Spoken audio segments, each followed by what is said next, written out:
형제입니다. 전주 교회에서 교제했었습니다. 이렇게 아시는 분은 아실 것 같고 또 모르시는 분은 아마 처음 볼 것 같습니다. 이렇게 둘러보니까 다들 그대로시네요. 전혀 변함이 없으신 것 같아요.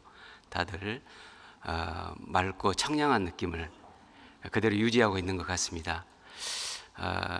실은 전주로 설교 배정이 됐다는 얘기를 듣고 나서 상당히 이제 설레는 마음도 있고 어떤 설교를 하러 온다는 그런 느낌보다도 친정집에 우리 보고 싶은 분들 잠깐 뵈러 온다 이런 느낌으로 왔었거든요.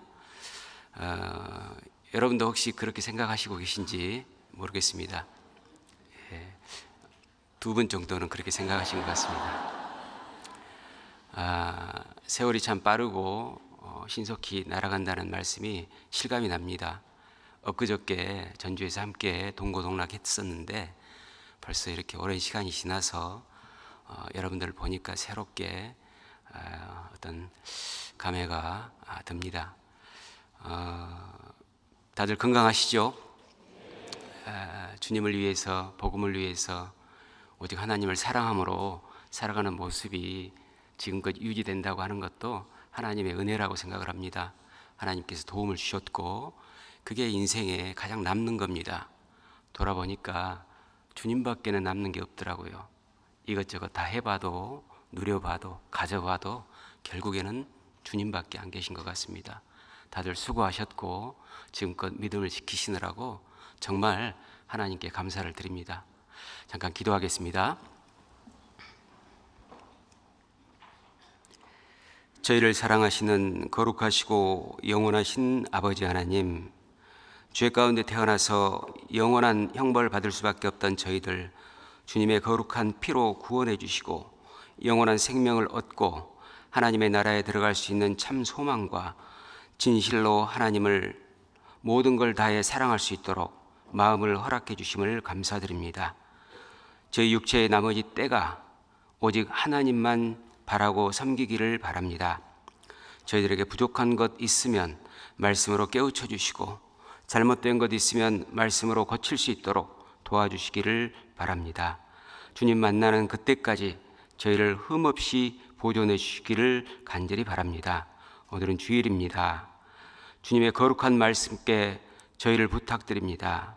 말씀이 마음속에 새겨져서 하나님을 진정으로 더욱 사랑하고 하나님을 섬기는 데 부족함이 없도록 힘과 용기를 주시고 저희들이 즐거움 가운데 교회 안에서 살아갈 수 있도록 또 잃어진 영혼을 더욱더 불쌍히 여기는 가운데에서 올바름을 품고 살아갈 수 있도록 도와주시옵소서.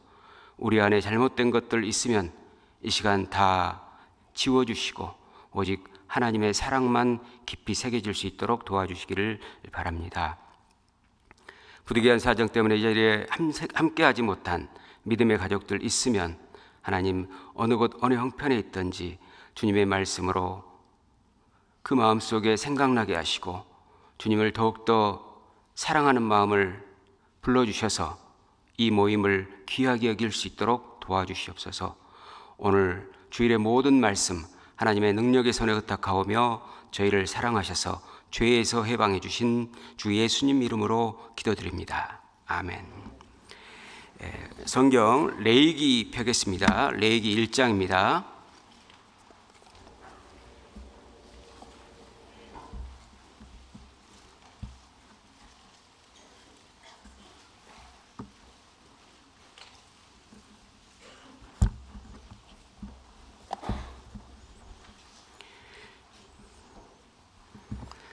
레위기 1장 1절입니다.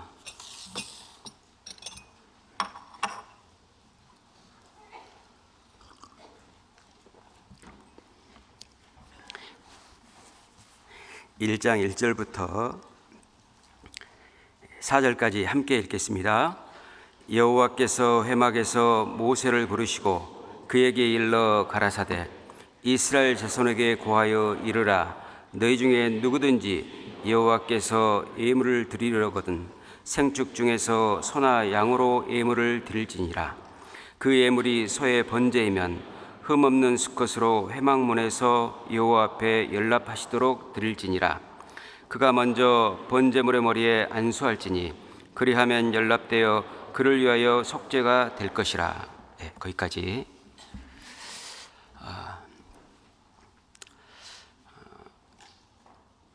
교회당이 더욱더 이렇게 꽉 차는 듯한 느낌이고 좀 생동감이 있어 보여서 너무 좋습니다.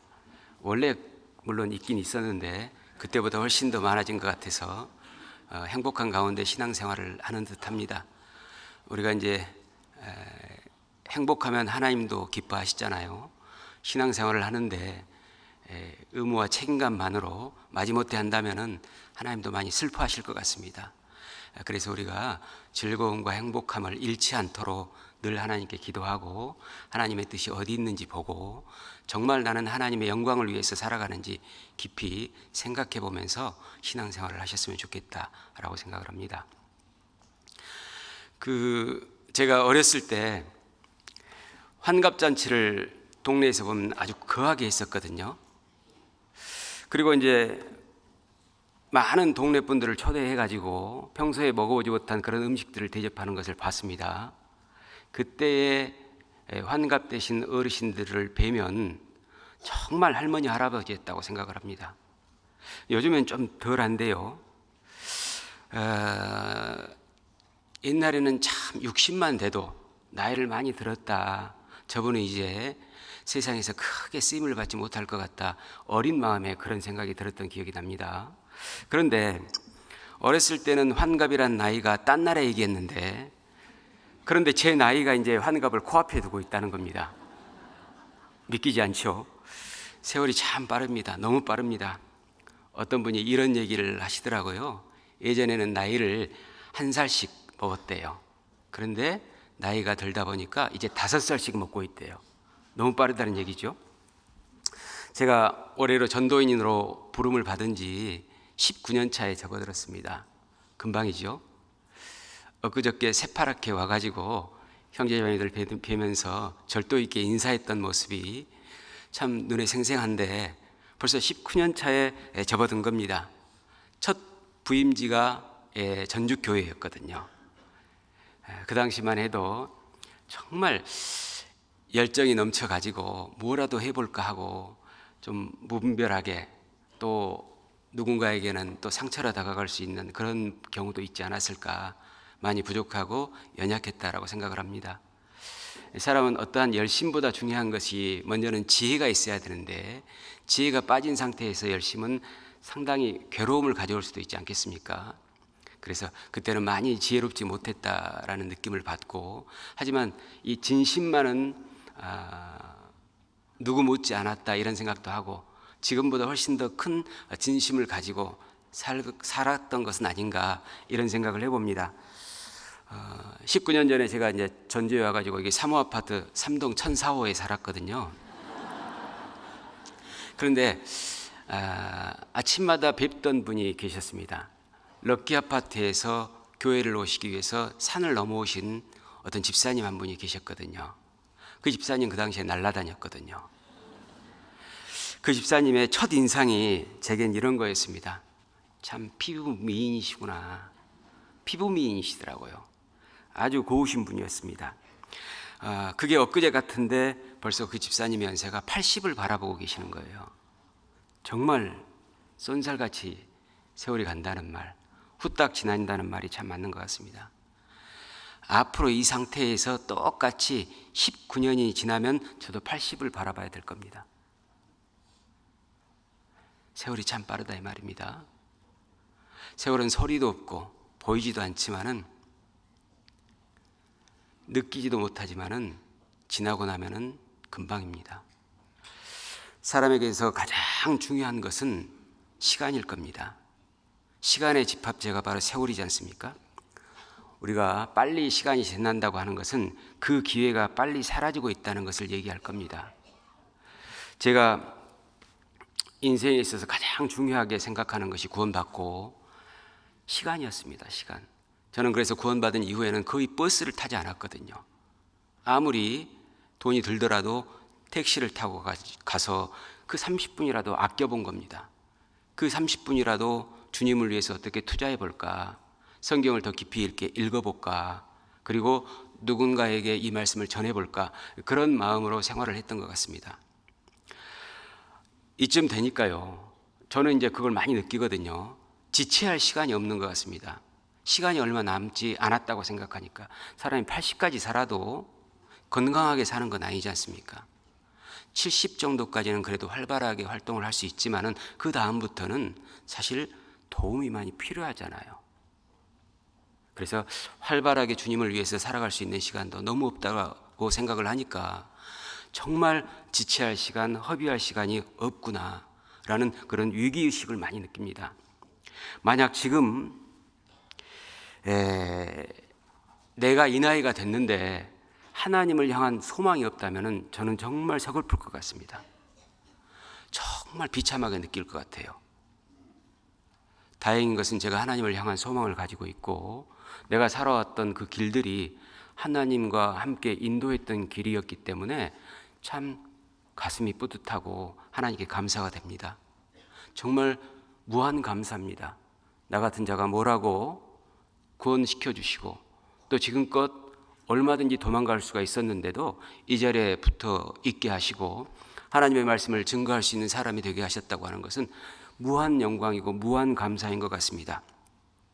여러분 인생에 있어서 가장 중요하게 여기신 게 뭡니까?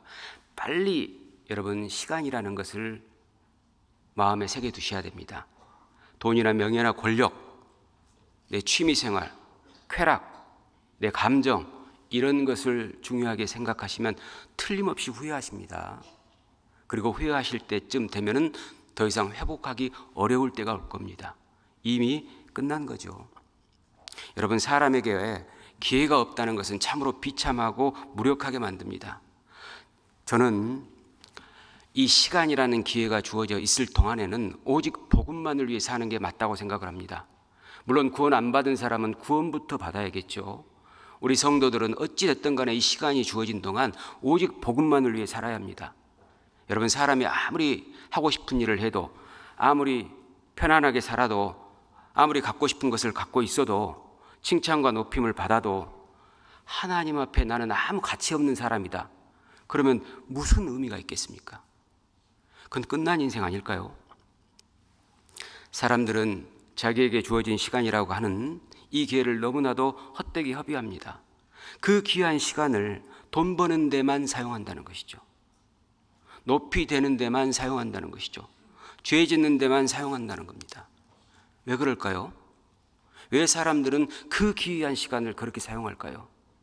정작 죽음 앞에 놓여 있을 때는 한 시간 하루라도 더 살기 위해서 그 번 돈을 다 허비하잖아요. 살았을 때 시간을 그보다 더 소중하게 여겼다면 이분이 과연 그 죽음 앞에서 덜덜 떨었을까요? 안 그랬을 겁니다.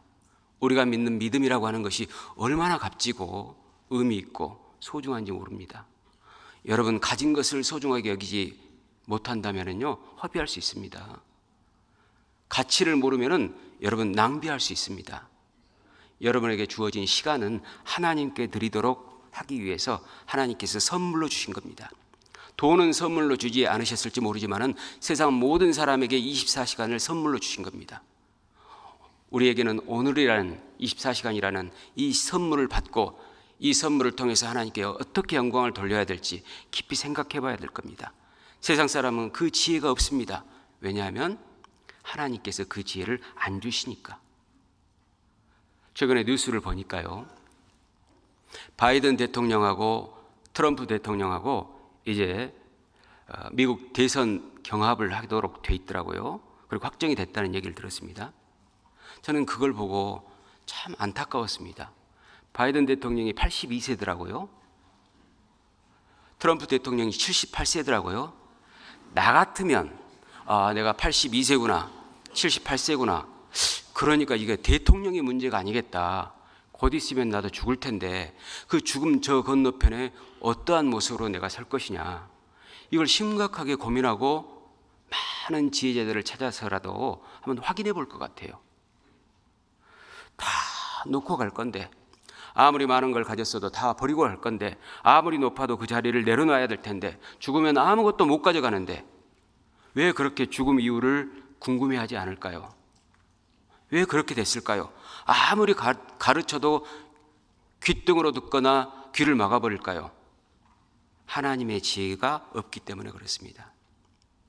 하나님께서 그 지혜를 주지 않았기 때문에 그렇습니다. 왜냐? 원하지 않거든요. 세상을 원하지 하나님을 원하는 것은 아니기 때문에 그렇습니다. 여러분, 세상의 지식과 하나님의 지혜는 다른 문제입니다. 지식이 아무리 많다고 해서 성경 지혜가 크냐 높냐 그렇지 않습니다. 하나님의 지혜는 하나님께서 진짜 간절히 원하는 사람, 겸손한 사람에게 아주 따뜻하게 깊이 있게 포근하게 숨쉬듯 우리에게 전해줍니다.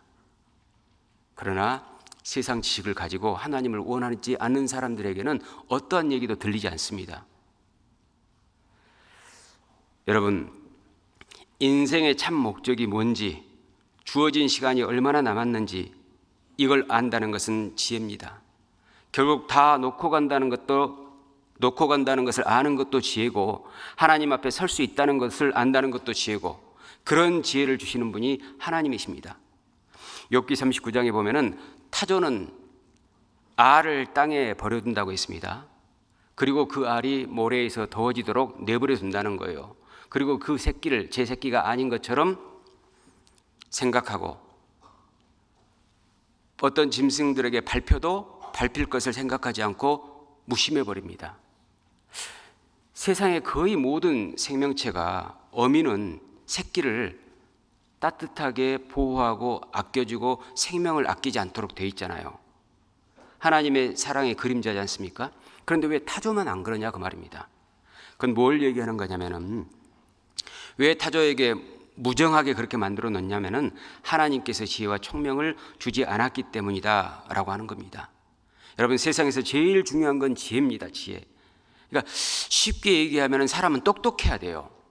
똑똑해야 사랑도 할 수 있어요. 똑똑해야 행복할 수 있어요. 똑똑해야 즐거울 수도 있어요. 똑똑해야 문제도 해결합니다. 똑똑해야 어떠한 두려움도 사라질 수 있습니다. 그러니까 우리는 문제나 환경이 문제가 아니었고 내가 똑똑함이 없었던 거죠. 지혜가 부족했던 겁니다. 왜? 하나님께 그걸 원하지 않으니까. 여러분, 성경 많이 배우셔야 됩니다. 성경을 단순히 의무감과 책임감으로만 읽을 것이 아니고, 이 성경을 통해서 나는 더욱 똑똑해지겠다, 사람답게 살겠다, 즐겁고 행복하고 기쁘게 하나님께 영광을 돌리며 살겠다, 이 마음을 가지고 성경을 깊이 상고하셔야 됩니다. 하나님께서 가장 기뻐하시는 것이 바로 여러분이 하나님의 사랑의 말씀인 이 성경을 간절하게 사모하는 겁니다. 그것이 바로 하나님을 사모하는 겁니다. 그게 돼야 됩니다. 사람에게 제일 중요한 것은 돈이 아니고 명예가 아니고 권력이 아니고 지식이 아니고 지혜입니다.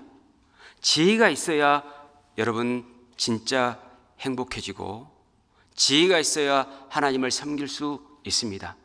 지혜가 있어야 하나님을 사랑할 수 있습니다. 지식에 넘치는 그리스도의 사랑을 알아 그랬습니다. 여러분, 사랑은 감정이 아닙니다. 내가 좋아하는 대로 다가가는 것이 사랑이라고 착각하잖아요. 아닙니다. 지식에 넘치는 그리스도의 사랑입니다. 성경 지식에 넘치는 그리스도의 사랑입니다. 성경을 모르고는 누구를 사랑한다는 것은 말도 안 되는 얘기예요. 성경을 모르고는 자기를 사랑하는 것도 말도 안 되는 얘기예요. 성경을 모르고 하나님을 사랑한다는 것도 말도 안 되는 얘기입니다. 세상 사람들이 아무리 지식이 뛰어나도 성경은 모르잖아요. 그래서 사랑도 모르고, 그래서 인생이 얼마 남았는지 계산도 못하는 겁니다. 시편 90편 10절에 보면은 우리의 연수가 70이요 강건하면 80이라도 그 연수의 자랑은 수고와 슬픔뿐이요 신속히 가니 우리가 날아가나이다. 잘 아시는 말씀이잖아요. 인생은 딱 두 가지입니다. 수고와 슬픔, 날아가 버리는 것. 구원받은 그리스도인들은 하나님의 지혜를 가지고 있으면은 그게 깨달아지잖아요. 하루하루가 너무 바빠요. 허투루 사용할 시간이 없어요. 너무 아까워요. 내가 하루 살아가면서 빈둥빈둥 하거나 죄를 지었다는 생각이 들어오기 시작하면은 그날 얼마나 자괴감이 드는지 모릅니다. 그렇죠, 여러분? 안 그러신 것처럼 우리 말씀하시면 안 됩니다. 생명이 있는 우리 그리스도인들은 다 그렇습니다. 너무너무 아까운 겁니다. 그런데 이 모세는 7, 80년의 인생이 신속히 날아간다는 걸 알고 12절에 이렇게 얘기를 합니다. 주께서 우리의 날 계수함을 가르치사 지혜의 마음을 얻게 하소서. 돈 계산이 아니고 모세는 자기 인생의 연수가 얼마나 남았는지 이 계산하는 법을 가르쳐야지 지혜를 얻을 수 있다는 생각을 해봤던 겁니다. 여러분 그렇습니다. 80년의 인생을 산다고 했을 때 여러분이 살아온 날을 빼보십시오. 그러면 나머지가 어떻게 사용돼야 될지 정리가 될 겁니다. 예전처럼 함부로 허투루 사용할 수 없게 될 겁니다. 모세는 그 지혜를 구했던 겁니다. 여러분들이 만약에 영적인 것을 인생에서 우선하지 않거나 육신적인 것, 세상적인 것에 마음이 뺏겨 있거나 한다면은, 혹시 그것 때문에 괴로워한다면은 하나님께 지혜를 구하십시오. 어떠십니까? 나는 지금 돈 버는 것, 세상에서 어떻게 살아가는 것, 그리고 교회보다는 내 개인적인 문제, 내 감정적인 문제에 빠져 있습니까? 지혜를 구해야 됩니다. 안 그래야 되는 데보다 더 중요한 것이 하나님의 지혜를 찾아야 됩니다. 우리는 안 그래야 되는 대로 해서 해결되는 문제가 아닙니다. 세상 사람들도 안 그래야 되는 걸 알아요. 그래도 해결 못합니다. 왜냐하면 하나님의 지혜가 없기 때문에 그렇습니다. 하나님께서 지혜를 풍부히 주셔야 됩니다. 모든 인생에서 가장 중요한 것은 한 번밖에 없는 그 인생에서 가장 중요한 것은 먼저 구원받아야 됩니다. 그리고 두 번째는 구원받은 사람이 오직 복음을 위해서 살아야 됩니다. 구원과 전도, 이것이 인생에 있어서 가장 중요한 겁니다. 그리고 이 성경 전체도 구원과 전도 두 가지를 말씀하고 계시는 겁니다. 성경에는 우리에게 어떻게 살아야 된다, 남에게 선을 베풀어야 된다, 착해야 된다, 올바로 해야 된다, 하나님께 순종해야 된다 등등의 희생의 말씀도 있고 여러 가지를 말씀하셨잖아요. 그 자체가 목적이 아닙니다. 그걸 통해서 하나님께서 나에게 은혜를 베푸시고 그 가운데서 하나님께서 역사하실 수 있기 때문에 그렇습니다. 어떤 역사? 복음의 역사. 우리 교회가 깨끗하면, 우리 교회가 희생하고 헌신하면서 오직 복음을 위해 살면 하나님께서 복음의 역사를 이루실 수 있기 때문에 그걸 말씀하신 거예요. 사실은 최종 목적은 전도입니다. 전도. 천하보다 귀한 영혼을 돌아오게 하기 위해서 우리가 깨끗하게 살아야 되는 거예요. 한 영혼이라도 더 건지기 위해서 우리가 참고 인내해야 하는 겁니다. 올바로 살아야 되는 겁니다. 희생해야 되는 겁니다. 그 자체, 그 앞에 게 목적이 아니고 궁극적인 목적은 한 사람이라도 더 살리는 겁니다. 여러분 냉정하게 한번 생각해 보십시오. 어차피 모든 사람은 사라지잖아요. 내가 사라지든지 아니면은 이 세상이 사라지든지 아니면 둘 다 결국 사라지든지 할 것 아닙니까? 모든 건 시작과 끝이 있으니까 결국 다 사라지거든요. 그런데 평생 오직 세상 것만 긁어모으려고 하고 쌓아두려고만 한다면은 그게 무슨 의미가 있겠습니까? 진짜 중요한 건 구원받는 겁니다. 구원의 확신이 있어야 됩니다. 그리고 구원의 확신보다 더 중요한 것은 구원의 확증입니다. 확신과 확증은 다른 겁니다. 확신은 자기가 확실히 믿는 거고 확증은 자기의 믿음을 증명해 보여야 합니다. 열매가 나타나야 된다 그 말입니다. 첫 번째는 구원의 확신이고 그리고 구원의 확증. 그리고 어찌 됐든 간에 한 사람이라도 더 건지려고 해야 됩니다. 그것이 우리가 인생을 후회하지 않는 방법입니다. 하나님 앞에 올바로 귀하게 살아가는 방법입니다. 하나님을 기쁘시게 하는 방법입니다. 성경 전체가 복잡한 것 같지만 다 그 말씀이에요. 구원 받아야 된다. 구원 전해라. 이겁니다. 오늘 우리가 배울 레위기도 바로 그러한 내용입니다. 레위기도 복음이며 전도 얘기입니다. 레위기는 출애굽한 이스라엘 백성들이 하나님과의 관계를 어떻게 맺고 살아가야 될지를 주로 말씀하셨는데요. 거기에 구원과 그리고 신앙생활, 전도 얘기까지 다 나온 겁니다.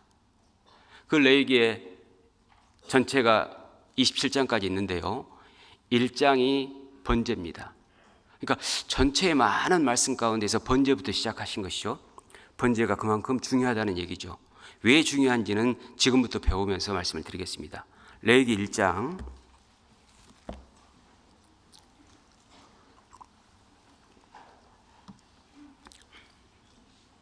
1절입니다. 1절 같이 읽죠. 여호와께서 회막에서 모세를 부르시고 그에게 일러 가라사대. 회막이라고 하는 말은 만남의 천막이라는 뜻입니다. 하나님과의 만남의 장소, 하나님께서 계시는 곳, 하나님과 교제하는 장소, 이런 뜻입니다. 이 회막을 구약에서는 여러 이름으로 불렀는데요. 첫 번째는 장막으로도 불렀거든요. 또는 성막으로도 불렀습니다. 거룩한 막이다, 이런 뜻으로. 그 다음에 증거막, 증거장막 이렇게도 불렀는데요. 증거판이 그 안에 들어있었기 때문에 그렇게 부른 겁니다. 그리고 성소, 거룩한 장소라는 뜻이죠. 그리고 여호와의 전, 하나님께서 계시는 집이다, 이런 뜻을 가지고 있었습니다. 이 회막이, 성막이 솔로몬 시대에 와서는 성전으로 이름이 바뀌었습니다. 건물을 지어가지고 성전이라고 한 겁니다. 그리고 이 성전이 예수님 시대로 오면서 예수님 자체가 성전이 된 거예요. 그리고 예수님께서 십자가에 못 박혀 피 흘려 죽고 부활하심으로 말미암아 거듭난 사람들이 탄생했잖아요. 그 거듭난 사람들의 모임이 이제 교회가 됐고, 회막과 성막과 성전과 예수님과 교회로 연결된 겁니다. 그래서 이 교회가 사실은 너무너무 중요한 거예요. 이걸 위해서 하나님께서 그동안 창세기부터 역사를 하신 거니까. 그러니까 먼저 신앙생활을 잘 하시려면 교회 중심의 마음이 돼야 됩니다. 교회를 알고 신앙생활하는 게 참 중요합니다. 요한복음 15장에 가지가 포도나무에 붙어 있지 아니하면 절로 과실을 맺을 수 없고 나를 떠나서는 너희가 아무것도 할 수 없다고 했잖아요. 교회를 의미한다고 할 수 있습니다. 교회를 떠나서 자기 만족으로 살 수는 있겠죠. 자기 착각으로 살 수는 있겠죠. 그러나 하나님께 귀하게 쓰임받는 보람 있는 인생을 살기는 어렵습니다. 구약시대에는 하나님께서 성막 혹은 성전에 계시면서 이스라엘 백성의 죄를 사하시고 이스라엘 백성들과 교제하셨습니다.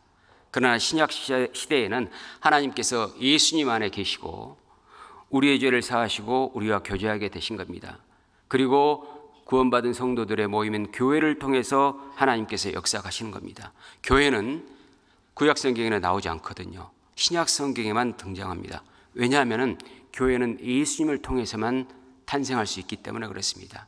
그래서 예수님께서 오셔서 여우도 굴이 있고 공중의 새도 거처가 있을 때 인자는 머리 둘 곳이 없다고 했잖아요. 교회의 머리가 예수님이지 않습니까? 머리 둘 곳을 찾아서 이 세상에 오셨고 그 머리 둘 곳을 완성하신 것이 바로 교회입니다. 교회. 하나님께서는 회막에 대해 출애굽기에서 말씀하지 않고 출애굽 이후에 레위기에서부터 이 회막을 이제 말씀하시기 시작하는 건데요. 물론 출애굽기에서도 이스라엘 백성들이 출애굽하기 전에는 말씀하시지 않고 출애굽한 이후에 말씀하셨습니다. 그러니까 이스라엘 백성들이 출애굽 이후에 출애굽해야지만이 회막을 세울 수 있는 겁니다. 하나님께서 출애굽한 이후에 이스라엘 백성들에게 회막을 만들게 하신 것은 바로 구원받은 사람들에 의해서 교회가 탄생할 것을 얘기하는 겁니다. 회막이 만들어진 이후에 하나님께서는 회막에서 이스라엘 백성과 함께 하셨고 또 그들에게 거룩하게 살아가는 방법을 가르치셨습니다.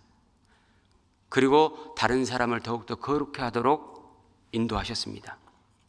이것은 우리가 구원을 받아야 교회에서 진정으로 하나님과 함께 할 수 있고 하나님의 구원의 역사를 우리가 이룰 수 있다는 것을 얘기하는 겁니다. 출애굽기 1장부터 24장까지, 출애굽기 전체는 40장까지 있거든요. 근데 1장부터 24장까지의 내용은 애굽에서 바로의 노예로 살던 이스라엘 백성들이 모세의 인도로 탈출하잖아요. 이건 예수님을 통해서 세상에서 우리가 구원받을 걸 예표하는 거지 않습니까? 그리고 홍해를 육지처럼 통과하고 통과한 이후에 하나님을 찬양하는 이스라엘 백성들의 모습이 나옵니다. 그것은 우리가 침례를 받고 하나님께 영광을 돌리는 것을 의미하는 겁니다. 그리고 그 이스라엘 백성들은 이후에 광야 생활을 하게 되거든요. 광야 생활은 도움 없이는 못 삽니다. 척박하니까. 짐승이 우글거리고 낮에는 너무 뜨겁고 밤에는 너무 차가운 거예요.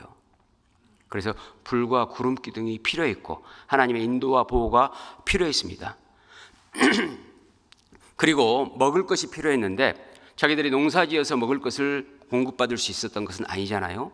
그래서 하나님께서 하늘에서 만나와 메추라기를 내려주시고 반석에서 물을 터쳐서 이스라엘 백성들로 하여금 마시게 하신 겁니다. 이것도 바로 우리의 구원과 교회와 생활을 예표하는 겁니다. 사도행전 7장 38절에 보면 광야 교회에 있었다고 하거든요. 이스라엘 백성들이 광야에 있었던 것은 우리의 교회를 예표하고 있다 이 말입니다. 광야에서 하나님의 도우심이 없이는 살아갈 수 없었던 것처럼 구원받은 그리스도인들도 하나님의 도우심이 없이는 못 삽니다. 그런데 문제는 늘 구원받고 이제부터 내가 잘해야지, 이것부터 시작하는 겁니다. 그걸 빨리 버리셔야 됩니다. 하나님의 몸된 교회 가운데서 하나님의 도우심을 내가 먼저 구해야지, 이렇게 시작해야 신앙생활이 첫 단추가 잘 깨는데, 내가 잘해야지 이런 마음을 가지고 시작하면 틀림없이 신앙생활은 망가질 수밖에 없는 겁니다. 그리고 이스라엘 백성은 신의 광야에서 이제 하나님으로부터 십계명도 받고 또 율법도 받습니다. 이건 뭘 얘기하는 거냐면 드디어 이스라엘 백성은 이제 하나님의 백성이 됐다는 겁니다. 자격을 얻은 거죠. 증명해 주신 겁니다. 하나님께서 더욱더 약속을 견고하게 하신 겁니다. 이것이 바로 우리가 구원받고 나면은 하나님의 법이 들어오는 것을 의미합니다. 구원받고 나면은 틀림없이 구원받은 사람에게는 성령의 법이 들어오지 않습니까? 오직 주의 뜻대로 살고자 하는 마음이 들어옵니다. 그래서 사도 바울은 로마서 6장 1절 2절에 이렇게 말씀을 하시죠. 내가 은혜를 더하게 하려고 죄에 거하겠느냐? 그럴 수 없느니라. 죄에 대하여 죽은 우리가 어찌 그 가운데 더 살려? 죄 가운데 살고자 하는 마음이 사라져버리기 시작한 겁니다. 오직 주님의 뜻대로 살고자 하는 마음이 생긴 겁니다. 그리고 주님의 뜻을 알고자 하는 마음이 생긴 겁니다. 그것이 구약시대 이스라엘 백성들이 십계명과 율법을 받은 것과 같은 내용입니다. 출애굽했으면 반드시 하나님의 계명을 받았습니다. 마찬가지로 우리가 진짜 출애굽했으면 반드시 하나님의 계명, 그리스도의 법, 성령의 법, 사랑의 법이 들어오도록 되어 있습니다. 그래서 먼저는 하나님을 진실로 사랑하게 됩니다. 예수를 너희가 보지 못하였으나 사랑하는도다. 이제도 보지 못하나 믿고 말할 수 없는 영광스러운 즐거움으로 기뻐하니 믿음의 결국 곧 영혼의 구원을 받음이라. 정말로 하나님을 사랑하는 마음이 처음에는 물론 작죠. 그러나 차곡차곡 채워집니다. 그 재미로, 그 맛으로 사는 겁니다. 하나님의 사랑을 채워감으로 사는 것이 신앙생활인 겁니다. 하나님의 사랑에서 자라가는 삶이 진짜 신앙생활인 거예요. 여러분, 하나님께서 우리를 구원하신 최종 목적은 사랑하려고 하신 겁니다. 그런데 신앙생활하면서 내게 사랑이 빠져버리고 나의 열심과 의지와 노력만이 거기에 주가 된다고 하면 하나님 슬퍼하실 겁니다. 고린도전서 16장에 그래서 주를 사랑하지 아니하는 자는 저주를 받는다고 그랬습니다. 고린도전서 13장에 보면 사랑이 없으면 내게 아무 유익이 없다고 했습니다. 여러분 어떠십니까? 신앙생활을 하고 구원을 받고 하나님을 섬긴다고는 하는데, 교회 생활을 열심히 하는데 진짜 하나님 사랑하십니까? 얼마나 사랑하십니까? 얼마나? 마태복음 10장에는 이렇게 말씀하시죠. 아비나 어미나 아들이나 딸을 나보다 더 사랑하는 자는 내게 합당치 아니하고, 자기 십자가를 지고 나를 좇지 않는 자도 내게 합당치 않고, 자기 목숨을 잃는 자는 얻을 것이요 얻는 자는 잃을 것이라고 했죠. 부모 자식보다 자기 목숨보다, 혹시 자기가 너무 고통스러운 상황이 돼서 십자가를 지고 있는데도 불구하고 하나님이 사랑스럽습니까? 주님은 그걸 요구하신다는 겁니다. 어렵죠? 실제로 어렵지 않겠습니까? 근데 그 말씀은 실제로 주님이 나를 위해서 그렇게 하셨다는 것을 먼저 가르치는 겁니다. 하나님께서는 자기 아들보다 나를 사랑하신 겁니다. 예수님께서는 자기 아버지보다 나를 더 사랑하신 겁니다. 예수님은 자기 십자가를 지고 나를 사랑하셔서 죄를 용서하신 겁니다. 그리고 예수님께서는 자기 목숨을 기꺼이 잃어버린 겁니다. 그 말씀은 나를 그렇게 사랑했는데 너는 나한테 그렇게 하면 안 되겠냐 그 말입니다. 우리는 하나님을 없는 사랑을 끌어내서 사랑할 수는 없습니다. 먼저는 하나님의 사랑을 깨달아야지만이 하나님을 진실로 사랑할 수 있고, 사랑하면 그때부터 다 보입니다. 신앙이 뭐냐? 사랑이다. 이게 보입니다. 어떻게 대할 것이냐, 모든 성도들을 어떻게 대하고 모든 사람들을 어떻게 대하고 교회를 어떻게 대하고 내가 무슨 일을 할 것인지 사랑이 들어가면 크게 갈등할 이유가 없는 겁니다. 사랑이 없으니까 갈등하는 거죠. 사랑이 없으니까 내 감정에 치우치는 것이죠. 사랑이 필요합니다. 이스라엘 백성들에게 하나님께서 출애굽한 이후에 시내산에서 계명을 주셨을 때 이스라엘 백성들은 2번이나 준행하겠다고 하나님께 외칩니다. 그런데 실상은 어땠을까요? 못했습니다. 이건 뭘 얘기하는 것이냐? 우리 그리스도인들이 아무리 구원받은 이후에 바르게 살고자 해도 안 되죠. 어렵죠. 그래서 누가 필요하다고요? 하나님이 필요한 겁니다. 주님이 또 필요한 겁니다. 요한복음 1장 16절 말씀에 보면 우리가 다 그의 충만한 데서 받으니 은혜 위에 은혜라고 했습니다. 구원받은 이후에 계속해서 주님의 은혜 없이는 안 되는 겁니다. 주님의 은혜는 어디에서 나타나느냐? 교회 안에서 나타나는 거예요. 그러니까 교회를 중심으로 살아가는 사람에게는 어찌 됐든 간에 은혜가 계속해서 하나님으로부터 내려온 것을 느끼는 겁니다. 그분들이 어려움이 없어서 신앙생활을 잘하거나 즐겁고 행복한 게 아닙니다. 어려움은 있지만 은혜가 더 크거든요. 하나님을 사랑하는 마음이 더 크거든요. 그러니까 행복한 거죠. 그리고 출애굽기 25장부터 31장까지의 내용은 성막과 제사장에 관련된 말씀이 나오거든요. 그러니까 십계명과 율법 다음에 성막과 제사장이 나오는 거예요. 왜 이런 순서일까요? 사람은 율법을 지키지 못하니까 성막과 제사장이 필요하다는 겁니다. 사람은 죄를 지을 수밖에 없으니까 예수님이 절대적으로 필요하다는 걸 얘기하는 거예요. 이스라엘 백성들은 출애굽하는 것도 자기 힘으로 못됐고 말씀을 준행하는 것도 자기 힘으로 못됐습니다. 그래서 하나님의 긍휼과 도우심이 필요하다는 뜻에서 성막과 제사장을 말씀하신 겁니다. 우리가 구원을 받은 것도 우리의 힘으로 되지 않고 우리가 올바로 구원받은 이후에 살아가는 것도 올바로 우리 힘으로 되지 않습니다. 그래서 교회 안에서 성령의 도우심으로 우리는 살아가야 됩니다. 그러면 나도 교회에 다니고 있는데 성령의 도우심을 받는다는 건 뭘까? 이런 의문이 또 들지 않습니까? 첫 번째, 간절해야 됩니다. 1번이 돼야 됩니다. 두 번째, 겸손해야 됩니다. 하나님이시니까 하나님 앞에 간절과 겸손으로 납작 무릎을 꿇고 엎드려야 됩니다. 그러면은 하나님께서 그 사람에게는 절대적으로 은혜를 베풀어 주십니다. 내가 미처 생각하지 못한 부분까지 깨닫게 하십니다. 그리고 출애굽기 32장부터 40장까지는 금송아지 숭배 사건이 나오거든요. 그러니까 이스라엘 백성들에게 율법에 대해서, 계명에 대해서, 성막과 제사장에 대해서 말씀을 해주셨는데 그들은 그 다음에 금송아지 숭배한 거예요. 그게 바로 우리 모습입니다. 하나님의 은혜를 받고도 우리는 또 금송아지를 숭배하고자 하는 마음이 올라온다는 겁니다. 우리의 연약함이죠. 우리의 부족함이죠. 나는 잘할 수 있을 것 같은데 착각한 거죠. 이스라엘 백성들을 향해서 하나님께서는 목이 곧은 백성이라고 하셨습니다. 모세는 이스라엘 백성 앞에서 십계명 돌판을 던져 깨뜨려버리면서 분노했습니다. 그러나 그 분노를 감추고 하나님 앞에 다시 갑니다. 그리고 하나님으로부터 이스라엘 백성을 용서해달라고 하고 하나님께로부터 다시 십계명 돌판을 받습니다. 그때 하나님께서는 모세와 친구처럼 얘기하셨다고 하셨습니다. 이건 뭘 얘기하는 거냐? 우리가 죄를 구원받은 이후에 죄를 짓지만은 다시 예수님이 우리에게 필요하다는 겁니다. 예수님께서 우리가 이 세상에서 살아가면서 올바르게 살아가는데 중재자 역할을 해주시지 않으면 우리는 어떤 삶도 올바로 살 수가 없다는 것을 의미하는 겁니다. 그래서 하나님께서는 다시 이스라엘 백성들에게 십계명을 돌판으로 기록해 주시고 성막과 제사장 그 말씀을 또 해주십니다. 반복한 거죠. 그러니까 여기에서는 성경의 원리, 인생의 원리가 담겨 있는 겁니다. 아, 그렇구나.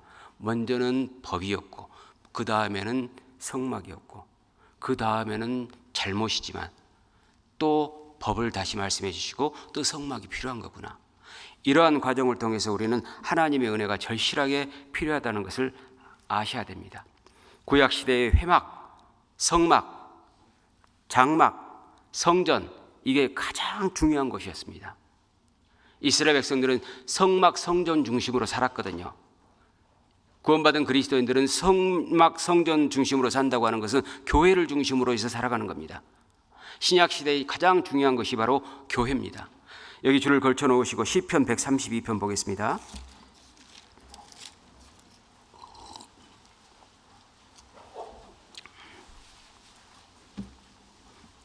(132편) 1절로 5절입니다. 1절로 5절 같이 읽겠습니다. 여호와여, 다윗을 위하여 그의 모든 근심한 것을 기억하소서.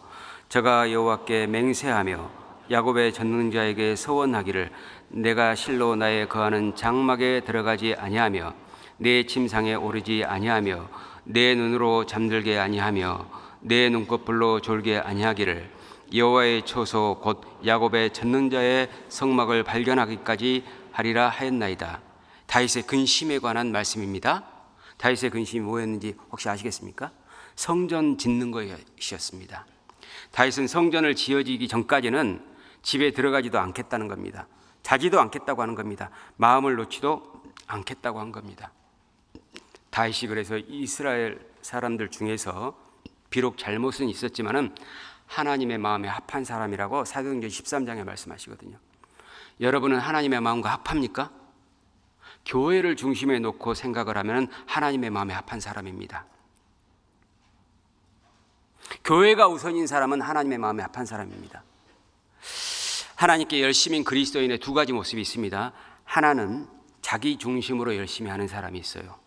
또 하나는 교회를 중심으로 열심히 하는 사람이 있습니다. 여러분, 우리는 후자가 되어야 될 겁니다. 교회를 위해서는 자기 생각, 의지 안위를 내려놓을 줄 알아야 합니다. 바울은 어떠한 위기 상황보다, 어떠한 공핍함보다, 어떠한 외로움보다, 어떠한 슬픔보다 교회를 위한 마음이 가장 컸습니다.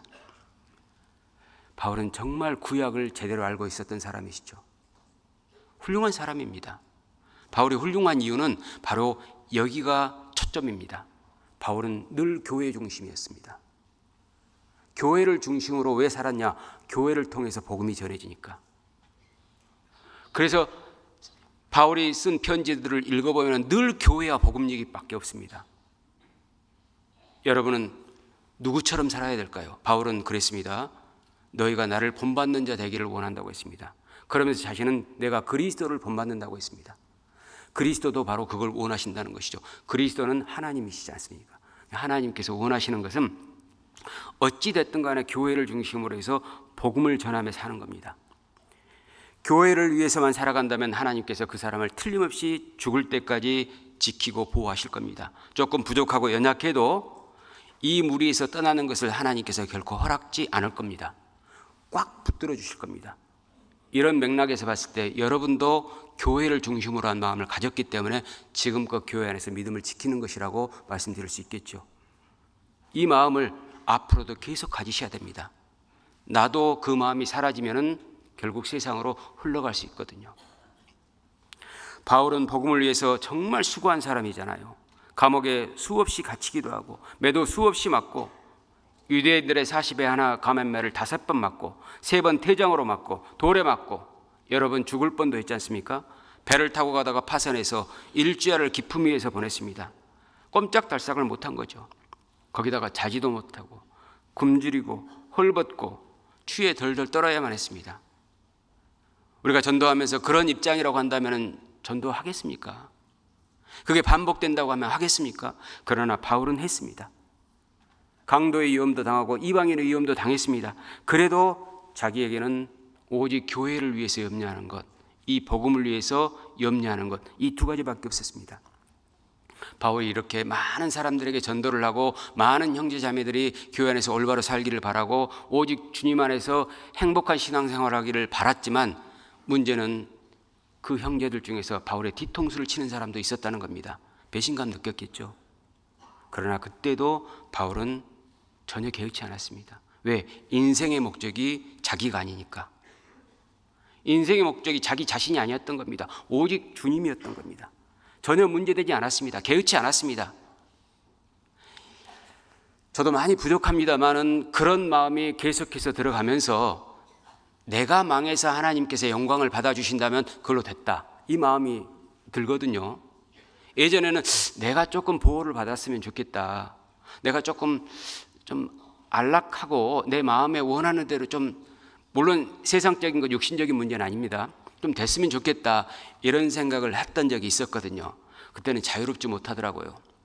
그런데 어느 날 그런 생각이 들었습니다. 하나님, 제가 하나님을 위해서 망하면은 하나님 기쁘십니까? 기뻐한다고 하시더라고요. 그럼 저 망하겠습니다. 그 마음이 올라오니까 다 자유롭더라고요. 내가 죽어서 하나님이 기뻐하신다면 죽어야 될 거 아닙니까? 내가 지금까지 쌓아놓은 것을 다 잃었다고 해서 하나님이 기뻐하신다면 그렇게 해야 될 거 아닙니까? 왜? 나는 내 것이 아니고 하나님의 것이니까. 너희는 값으로 산 것이 됐다고 하셨으니까. 여러분은 누구 것입니까? 하나님 것입니까? 아니면 자기 것입니까? 하나님 것이면 자유롭습니다. 왜냐하면 책임을 내가 안 져도 되기 때문에 그렇습니다. 하나님이 다 책임지니까 어떤 것도 부자유스러울 이유가 없는 겁니다. 그래서 우리가 늘 교회를 중심으로, 오직 복음을 중심으로 살아가야 됩니다. 고린도후서 11장 보고 있습니다.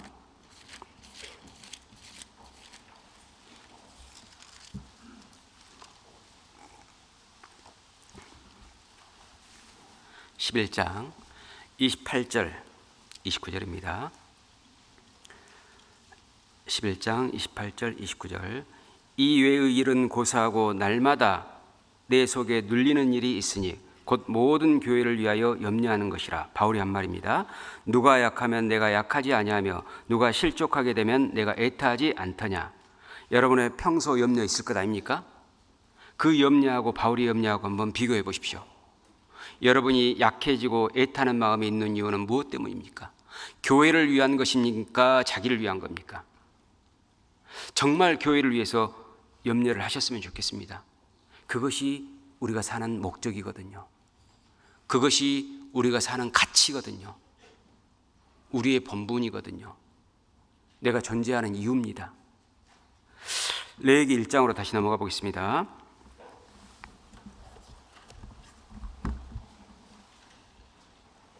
1장 1절. 여호와께서 회막에서 모세를 부르시고 그에게 일러 가라사대, 회막 이전에는 하나님께서 사람을 찾아 부르셨지만은 회막 이후에는 하나님께서 사람을 회막으로 부르십니다. 이는 하나님께서, 성령께서 교회 안에 계시면서 사람들을 부르시는 모습을 의미하는 겁니다. 회막 이전에는 아담을 찾아가 부르셨고 아브라함을 찾아가 부르셨고 모세를 찾아가 부르셨습니다. 그러나 회막 이후에는 하나님께서 이스라엘 백성들을 회막으로 나오라고 하셨습니다. 모세를 나오라고 하셨습니다. 제사장을 나오라고 하셨습니다. 이것이 바로 우리가 교회의 중요성을 논할 수 있는 이유입니다.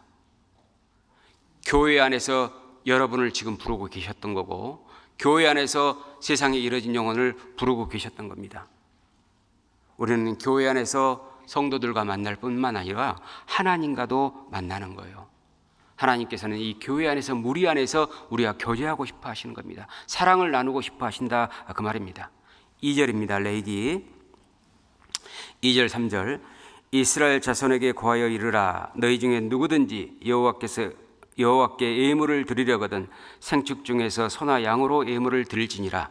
그 예물이 소의 번제이면 흠없는 수컷으로 회막문에서 여호와 앞에 연락하시도록 드릴지니라. 레위기 1장은 번제에 대한 말씀이라고 말씀을 드렸지 않습니까? 번제라는 말은 히브리어로 올라라고 하는데요, 위로 올라가다라는 뜻입니다. 재물을 불에 태워서 위로 올려드리는 제사, 그런 말입니다. 창세 이후에, 창세기 1장 1절 이후에 번제를 최초로 드린 때가 이때는 아닙니다. 사실은 레위기 1장에 번제가 나왔지 않습니까? 이때는 아니에요. 번제를 최초로 드렸던 때가 언제냐면은 노아 홍수 시대입니다. 노아가 방주에서 살아남은 이후에 정결한 짐승과 새로 하나님께 번제를 드렸거든요. 살아남아야 번제 드릴 자격이 있다는 겁니다. 두 번째, 아브라함이 이삭을 번제로 제단에 바쳐 드렸거든요. 아브라함은 믿음의 조상입니다. 믿음이 있어야 번제를 드릴 수 있다는 거예요. 여러분이 정말 구원받아야 번제를 드릴 수 있고, 여러분이 정말로 믿음 가운데 생활해야지만이 하나님께 번제를 드릴 자격이 있는 겁니다. 이건 구약의 짐승의 제사가 완전하지 못하고 신약 예수 그리스도를 통해서 우리가 하나님 앞에 의롭다함을 얻을 것까지 표현한 건데요. 번제라고 하는 것은 짐승이었지만은 예수님으로 바뀌어야 되지 않습니까? 그러니까 노아 시대의 짐승이었지만은 아브라함은 이삭을 드렸지 않습니까? 그 이삭은 또 예수 그리스도의 예표지 않습니까? 그러니까 히브리서에 있는 대로 짐승의 피가 사람의 죄를 속하지 못한다는 말씀이 있지 않습니까? 그러니까 그 짐승을 통해서 예수 그리스도를 가르치는 것을 우리가 여기서 깨달을 수 있는 것이죠. 그래서 노아 시대에 가장 짐승으로 먼저 번제를 드렸고, 두 번째 아브라함 시대에 이삭을 통해서 하나님께 번제를 드린 것은 바로 예수 그리스도를 통해서 우리가 구원받을 것까지도 다 얘기해 주시는 겁니다. 그리고 이걸 통해서 우리가 할 수 있는 것은 구원받아야 하나님께 번제를 드릴 자격이 있다는 것까지도 설명한 겁니다. 2절에 보면은요, 누구든지 그랬습니다. 누구든지, 예외가 없는 것이죠. 그리스도인이라면 누구든지 하나님께 번제를 드려야 합니다.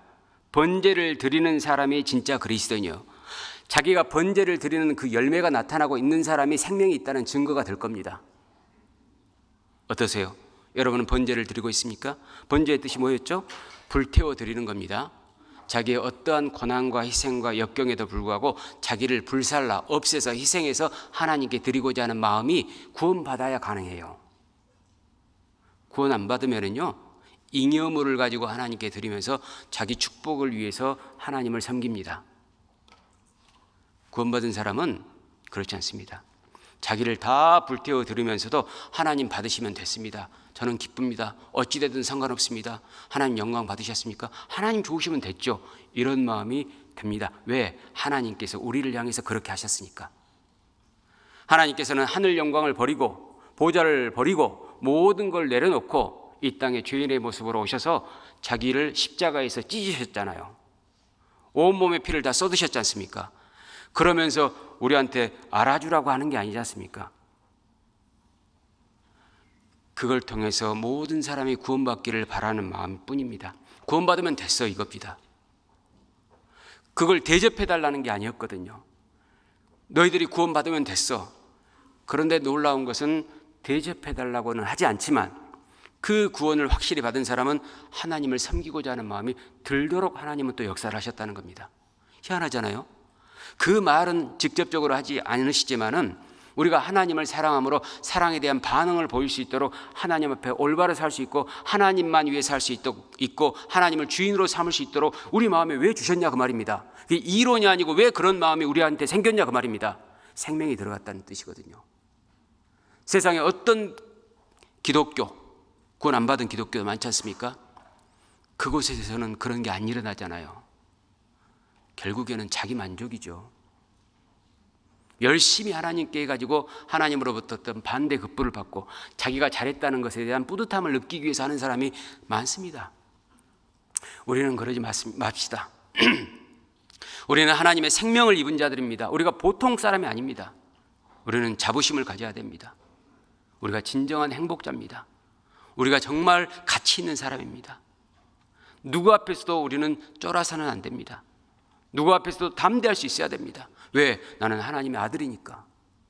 하나님의 생명이 들어와 있는 자니까.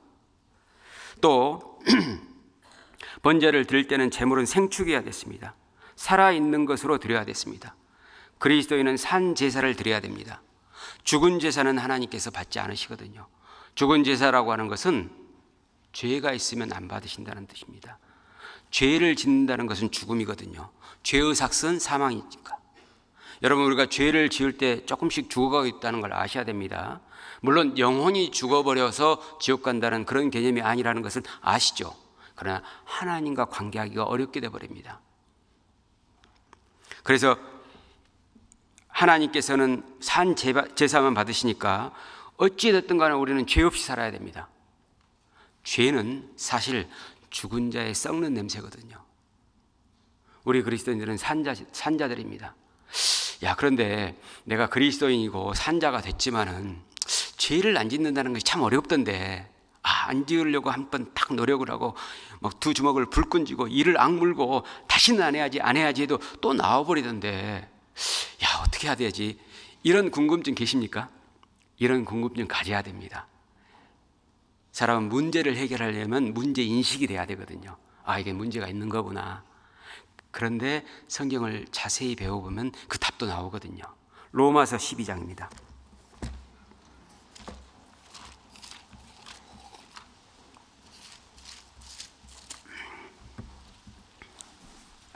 로마서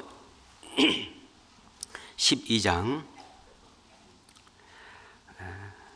1절 2절입니다. 로마서 12장 1절 2절 제가 읽으면서 말씀을 드리겠습니다.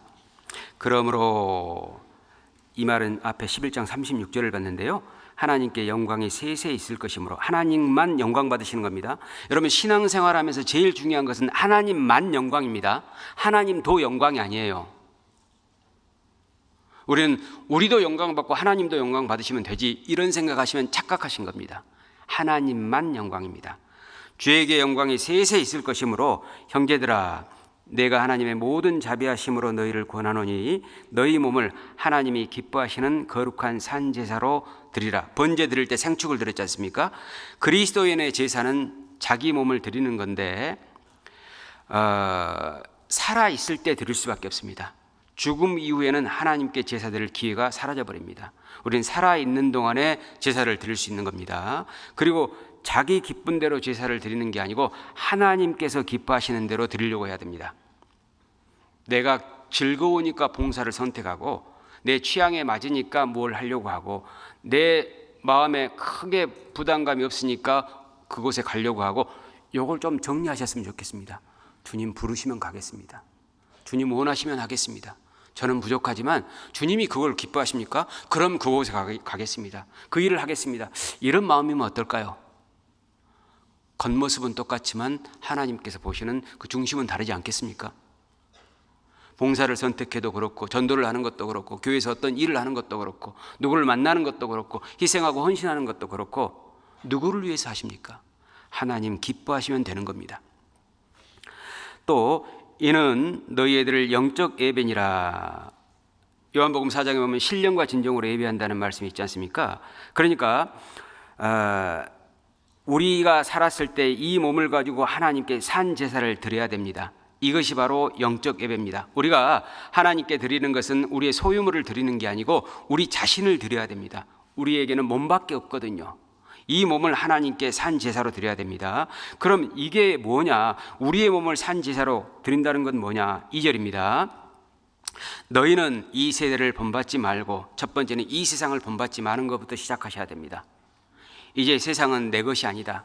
나는 세상 사람이 아니다. 이제 세상에 미련 갖지 말아야 된다. 이렇게 돼야 됩니다. 세상을 사랑하지 말아야 됩니다. 여러분, 이 세상에 있는 것은 육신의 정욕, 안목의 정욕, 이생의 자랑입니다. 이 세상에 있는 것은 다 지나가는 것들입니다. 다 가짜입니다, 사실은. 여러분, 혹시 이런 생각 해보신지 모르겠습니다. 참과 거짓의 차이. 참이 뭡니까? 진짜가 뭡니까? 사실과 같은 것이 참입니까? 사실과 다른 건 거짓입니까? 아닙니다. 참이라고 하는 건 변하지 않아야 됩니다.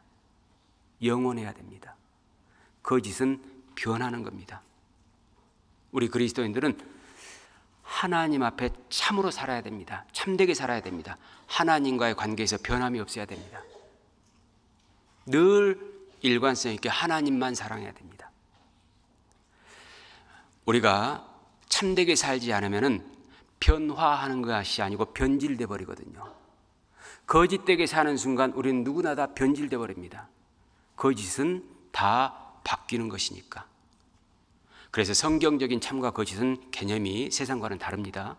변하지 말아야 됩니다. 왜 하나님을 참 하나님이라고 하느냐? 하나님은 창세 때부터 세상이 끝날 때까지 한 번도 안 변하시거든요. 우리가 변해도 하나님은 안 바뀌시니까, 변하지 않으니까 우리의 구원이 확실한 거지 않습니까? 내가 약속을 어겨도 하나님의 약속이 변치 않으니까 우리의 구원이 확실한 겁니다. 우리를 믿는 것이 아니고 하나님을 믿을 수 있는 이유가 바로 거기에 있는 겁니다. 믿음이라고 하는 것은 내 마음에서 정하는 것이 아니고 하나님이 변하지 않는다는 것을 받아들이고 신뢰하는 겁니다. 하나님이 안 변하시잖아요. 하나님께서 바뀌지 않잖아요. 하나님은 참이시니까 그렇습니다. 또 이어서 오직 마음을 새롭게 함으로, 첫 번째는 이 세대를 본받지 마는 것, 두 번째는 오직 마음을 새롭게 함으로 이 세상을 본받지 않으려고 하잖아요. 그러면 신기하게도 마음이 새로워집니다. 여러분, 내가 이제 세상과 단절해서 세상 유혹에 빠지지 않고 오직 하나님의 영광을 위해 살고자 하는 마음이 생기면은 희한하게 마음이 새로워짐을 느낍니다. 그리고 마음이 평온해짐을 느낍니다. 이 마음이 새로워지면은 하나님께서 그 사람의 마음에 역사하시기 시작하거든요. 그걸 또 경험합니다. 그 다음에 세 번째가 변화를 받아잖아요. 변질을 받아가 아닙니다. 그리스도인은 변화를 받는 거예요. 변화는 또 내가 할 수 있는 문제가 아니기 때문에 받는 거니까 피동사로 되어 있습니다. 그래서 우리의 마음은 우리가 마음대로 할 수 있는 게 아니고 하나님께서 변화시켜 주는 겁니다. 어떻게 하면 우리의 마음이 변화되느냐? 첫 번째는 이 세대를 본받지 말아야 됩니다. 두 번째는 마음을 새롭게 해야 됩니다. 그러면 우리 마음이 변화되는 걸 느껴요. 그리고 히브리서 13장 9절 말씀에 보면은 마음을 은혜로서 굳게 함이 아름답고 식물로서 할 것이 아니니라 그랬습니다. 마음에는 은혜가 채워져야 됩니다. 그럼 마음에 은혜가 채워지는 건 뭘까? 사도행전 20장 32절에 보면은 너희를 주와 곧 그 은혜의 말씀께 부탁한다고 했습니다. 은혜의 말씀. 그래서 말씀을 들을 때에 정말 간절히 들어야 됩니다. 여러분, 주일날 오실 때 의뢰껏 오시면 안 됩니다. 하나님 말씀 들으려고 와야 됩니다. 그리고 말씀은 하나님이시기 때문에 하나님 만나러 와야 됩니다.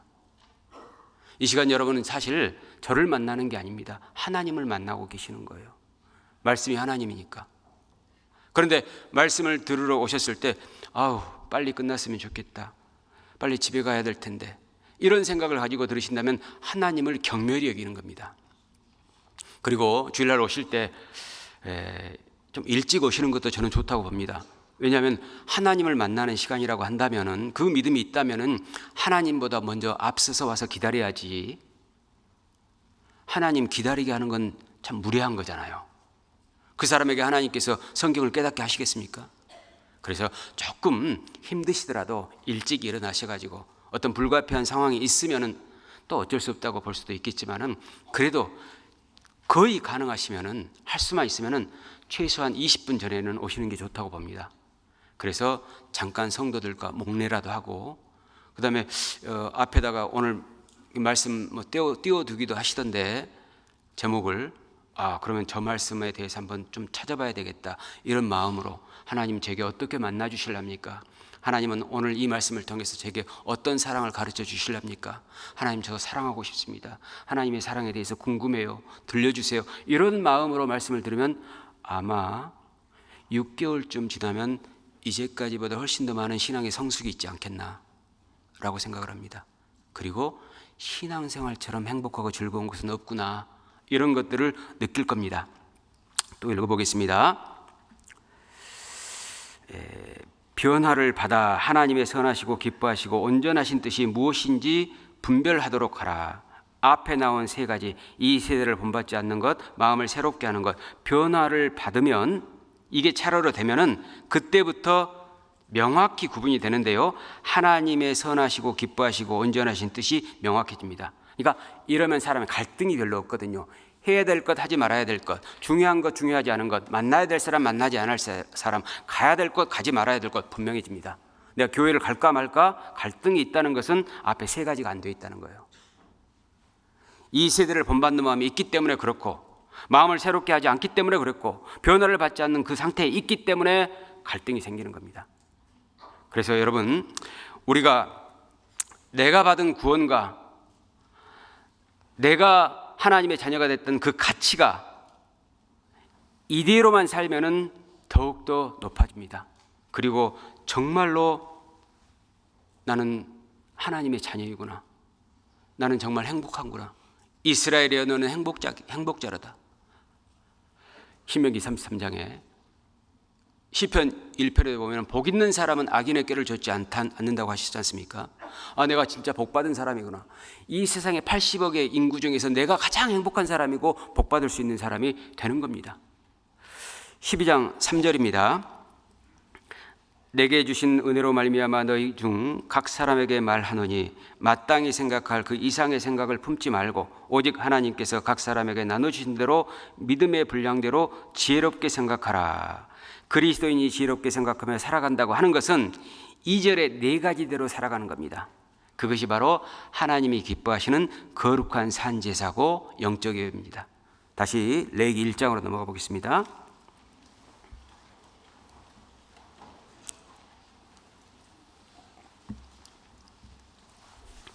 1장 3절, 그 예물이 소의 번제이면 이제 소만 드린 건 아니었고요. 사실은 형편에 따라서 양이나 염소, 비둘기도 가능했습니다. 그것까지 다 살펴볼 수는 없고, 그러니까 개인적인 형편에 따라서 제물을 선택할 수 있도록 하나님께서 인정해 주셨는데, 이건 뭘 얘기하는 거냐면 사람의 어떤 상태에 있든지 간에 누구나 구원받을 수 있다는 것을, 그리고 누구나 섬길 수 있다는 것을 예표한 겁니다. 소의 능력이 있는 사람은 소로 번제로 드리고, 양의 능력이 있는 사람은 양으로 번제를 드리고, 또 염소를 드릴 수도 있고, 안 그러면 비둘기라도 드릴 수 있다는 겁니다. 우리가 하나님을 섬기는 것은 능력이 없어서가 아닙니다. 사실은 능력이 있어서 하나님을 섬기고 능력이 없어서 하나님을 못 섬기는 게 아니고, 마음이 없으면 못 섬기는 겁니다. 소가 있어도 마음이 없으면 못 섬기지만 비둘기가 있어도 마음이 있으면 섬길 수 있는 겁니다.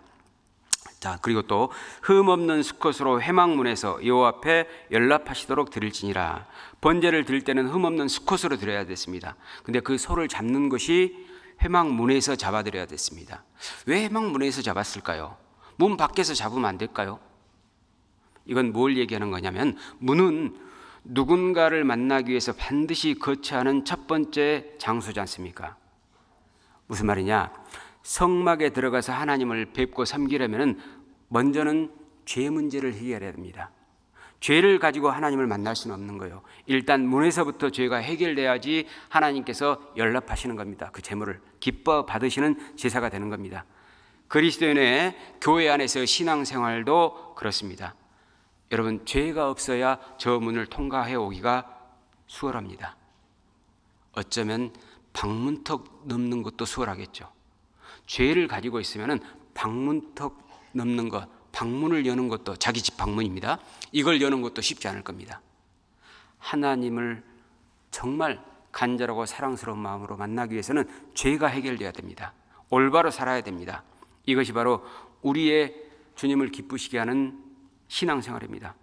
이렇게 말씀을 드리면은 혹 이런 분이 계실 겁니다. 그러면 내가 죄 안 짓고 올바로 살아야 될 텐데 라고 거기에 초점을 맞추고 계신 분이 계실 겁니다. 자기가 마음만 먹으면 언제든지 올바로 살 수 있을 것처럼 착각하는 것이죠. 그렇게 됩니까? 안 됩니다. 그래서 조금 전에 로마서 12장 말씀을 드렸죠. 먼저 세상을 사랑하는 마음을 버려야 됩니다. 그리고 마음을 새롭게 해야 됩니다. 그리고 말씀으로 변화를 받아야 됩니다. 그러고 나서 하나님의 선하시고 온전하시고 기뻐하신 뜻이 무엇인지 분별해야 됩니다. 사람의 생각이 정해지면 그대로 하거든요. 생각이 정해지지 않으니까 갈팡질팡하는 것이지, 딱 마음이 한 곳으로 정해지면 돌아보지 않고 딱 갈 수 있습니다. 여러분, 그래서 로마서 12장에 1절 3절까지의 말씀을 통해서 이렇게 산 제사를 드려야겠구나. 혹시 이제 지금 다 이해를 못 하셨다 할지라도 집에 돌아가서라도 또 읽어보고 나는 세상을 마음을 버렸을까? 세상을 버리는 마음이 있을까? 요거부터 좀 보면 되겠죠. 여러분, 그런데 사람들은 아무리 가르쳐도 이 세상 것을 위해서 살아가려고 합니다. 여러분, 세상 것은 다 부질없는데도 세상 것을 위해서 살아가는 사람이 너무 많습니다. 우리 그리스도인들도 아무리 성경을 배웠어도 세상의 마음이 뺏겨서 살아가는 사람도 꽤 있습니다. 여러분, 지금까지 세상 목적을 위해서 살았을 텐데, 일부가 그랬다는 겁니다. 일부. 그러니까 그랬을 텐데 실제로 크게 달라진 게 있을까요? 진짜 행복할까요? 그리 행복하지 않습니다. 다들 고만고만하게 산 것뿐이에요.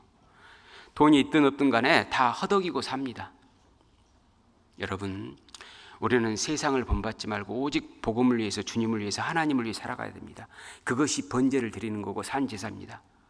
여러분, 하나님 계시고 안 계시고를 떠나서 성경이 사실이고 아니고를 떠나서, 우리가 구원받고 안 받고를 떠나서 모든 사람의 진정한 행복이 뭘까요? 뭐라고 생각하십니까? 일정한 생활 여건, 그리고 마음의 평강, 이 정도 있으면 아마 행복할 겁니다. 남부러울 것 없을 겁니다. 가끔가다 자연인들 보면 남부러울 것 없다고 하더라고. 적당히 먹을 것 있고 입을 것 있고 건강한 몸으로 사랑하는 사람과 큰 다툼 없이 산다고 한다는 것, 행복이겠죠? 그리고 작은 일에도 감사할 줄 알고 즐거워한다면 행복일 겁니다. 아주 특별한 일에 감사하려고 하는 것이 아니고 일상의 평범한 일에 대해서 아주 특별하게 감사할 줄 아는 법을 배우는 사람이 행복할 겁니다. 이럴 때 삶의 모든 것이 아마 은혜로 느껴져서 행복하고 마음이 피고 얼굴도 필 겁니다. 사람들을 대할 때 여유롭게 대할 수 있을 겁니다. 사람은 행복을 너무나 멀리서 찾기 때문에 행복한 사람은 그렇게 많지 않습니다. 하나님께서는 행복을 멀리 두지 않으셨어요. 그냥 가까운데 일상적인 것들을 통해서 행복하게 만들어 두셨습니다. 그런데도 사람들은 더 많이 갖고 누려야 되는 줄 알아요. 탐욕에 취해서 살기 때문에 자기의 진정한 행복에 취할 기회가 없습니다. 탐욕에 취하는 사람은 행복에 취할 기회를 못 얻습니다. 이것이 세상 법칙이에요.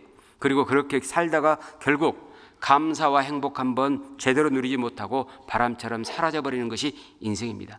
저는 언젠가 인생이 뭘까 또 생각해 본 적이 있었습니다. 스치는 바람이라고 느낍니다. 뺨을 스쳐가는 그 스치는 바람, 스쳐갈 때는 참 시원하고 마음이 너무 즐겁고 행복하죠. 그러나 지나가 버립니다. 잠깐입니다. 인생의 행복이라는 것, 세상의 행복이라는 것이 바로 스치는 바람과 같은 겁니다. 우리는 그런 것에 마음을 뺏겨서는 안 될 겁니다. 사람들은 다 누리지도 못하는 그 세상 것을 위해서 아등바등 살아갑니다. 그리고 바람처럼 이 세상을 떠나는 것이죠. 그리고 떠날 즈음에 가서 그때서야 땅을 치고 통곡합니다. 이미 늦었죠. 끝났죠. 그때 후회해봤자 무슨 의미가 있겠습니까? 여러분, 짐승은 사람처럼 욕심을 부릴까요? 안 그렇습니다. 그들은 진짜 먹을 것 있으면 충분합니다. 배부르면 충분합니다. 더 이상 탐내지 않습니다. 이런 논리로 봤을 때 육신적으로만 본다면 짐승은 행복하게 사는 거예요? 불행하게 사는 거예요? 행복하게 사는 겁니다. 새가 불행하다고 고민하면서 땅에 떨어져 갖고 고민한 거 봤습니까? 없습니다. 개가 많이 먹어도 왜 이렇게 불행할까 하면서 아파트 베란다 밖에 나가지고 둘러본 그런 개 봤습니까? 없습니다. 짐승은 먹을 것, 입을 것은 필요 없네. 그러고 보니까 먹을 것 있으면은 행복합니다. 이 세상 논리로 본다면은 그게 진짜 행복인 거예요. 그러니까 성경이 거짓이고 하나님도 안 계시다는 그런 상태에서 이론적으로 생각해 보면 짐승처럼 사는 게 진짜 행복인 거예요. 그때 먹고 입으면 만족해야 합니다. 그런데 왜 사람은 욕심을 부리냐 그 말입니다. 왜 그럴까? 논리적으로 생각해 보면은요, 어차피 다 두고 가는 거잖아요. 쓴 것만 자기 것이지 안 쓰는 것은 남겨주고 가는 거잖아요. 누가 취할는지 알지 못한다고 전도서에 말씀하셨지 않습니까? 그런데 남겨두고 가는 건데 남겨두기 위해서 그렇게 아등바등 산다는 겁니다. 이 욕심이 도대체 왜 생겼냐 그 말입니다. 이 세상만 있다면 짐승처럼 사는 게 맞을 텐데 왜 그런 마음이 생겼냐 그 말입니다. 이유는 성경에서 그 답이 있죠. 인간은 근본 죄인이기 때문에 욕심을 부린다는 겁니다. 그리고 그 욕심을 통해서 마귀는 사람을 유혹하기 때문이라는 겁니다. 그래서 야고보서 1장 14절에 보면 사람이 자기 욕심에 끌려서 마귀에게 미혹된다고 합니다. 욕심이 있기 때문에 마귀를 따르는 삶이 생기는 겁니다. 그러니까 필요 이상 갖지 않아도 행복할 수 있는데 그렇지 않은 것은 성경대로 사람은 죄성이 있고 또 욕심이 있기 때문에 마귀의 유혹을 따라갈 수밖에 없기 때문에 필요 이상으로 많은 걸 가지려는 그 욕심이 채워져서 자기 인생을 불행하게 한다는 겁니다. 자, 그러니까 하나님이 없다는 전제하에 아무리 생각해봐도 다시 하나님이 살아계신다는 결말에 도달할 수밖에 없다는 겁니다. 그것이 성경의 진리입니다. 어떻게 생각해봐도 하나님 계실 수밖에 없다. 요 결말에 우리가 도달하고 있다는 겁니다. 그래서 우리가 행복자입니다. 행복자예요. 우리가 어떻게 하나님을 알았으며, 어떻게 우리가 어쩌다가 구원을 받았으며, 어쩌다가 이 신령한 것을 깨닫고 있으며, 이 세상 누구도 알지 못하는 이 비밀을 우리가 말할 수 있으며, 우리끼리 그 비밀한 말을 가지고 성령님의 역사하심 가운데에서 서로 교제를 나눌 수 있으며, 나를 즐겁게 하지 않고 하나님을 기쁘시게 함으로 말미암아 우리가 행복해 할 수 있냐 그 말입니다. 이 놀라운 진리를 우리가 가졌다는 겁니다. 레위기 1장 4절입니다. 1장 4절. 그가 번제물의 머리에 안수할지니 그리하면 연락되어 그를 위하여 속죄될 것이라. 번제물의 머리에 안수한다는 것은 우리 죄가 옮겨서 속죄되는 걸 의미합니다. 죄가 옮겨진 제물이 태워져 죽음으로 사람의 모든 죄가 용서된다는 걸 의미합니다. 5절입니다. 그는 그 번제를 드리는 자입니다. 여호와 앞에서 그 숫송아지를 잡을 것이요 아론의 자손 제사장들은 그 피를 가져다가 회막문 앞 단 사면에 뿌릴 것이며, 번제물의 성축은 꼭 여호와 앞에서 잡았어야 됐습니다. 죽은 짐승이 아닌 살아있는 짐승을 여호와께 보여드리고 잡아야 했던 겁니다. 이것은 사람이 하나님을 섬기려면 먼저는 구원을 받고 영원히 살아나야 됩니다. 그리고 그 다음엔 죄 없는 깨끗한 삶이 되어야 된다는 것을 말씀하시고 이걸 산제사로 말씀하신 겁니다. 또 번제물을 잡는 것은 번제물을 가져온 자가 잡았거든요. 제사는 제사장이 들었지만은 번제물을 잡는 사람은 번제물을 가져온 자, 용서받고 싶은 사람, 하나님께 희생하고 싶은 사람, 헌신하고 싶은 사람이 번제물을 잡았거든요. 이것은 짐승이 죽어가는 모습을 보면서 자신의 죄가 얼마나 심각한지를 깨닫게 하는 겁니다. 짐승이 죽어가는 것을 보면서 예수 그리스도께서 얼마나 십자가에서 비참하게 돌아가신지를 기억하라는 겁니다. 그리고 피를 가져다가 번제단 사면에 뿌렸다라고 하는 것은, 이건 피를 갖다가 번제단 사면에 뿌린 것은 제사장이 했거든요. 제물은 그 사람이 직접 잡아 가지고 왔지만 피만은 꼭 제사장이 드렸습니다. 이건 뭘 얘기하는 거냐? 예수님의 피만이 우리 죄를 대속할 수 있다는 것을 얘기하는 겁니다. 피는 생명과 일체라고 했지 않습니까? 피를 흘린다는 것은 결국 죽음을 의미하는 거고, 예수님께서 피 흘리심으로 말미암아 예수님께서는 자기 목숨을 버리신 걸 의미한 거고, 예수님께서는 왜 자기의 생명을 버리셨느냐? 왜 목숨을 버리셨느냐? 왜 그랬을까요? 그 생명을 나에게 주기 위해서 그런 겁니다.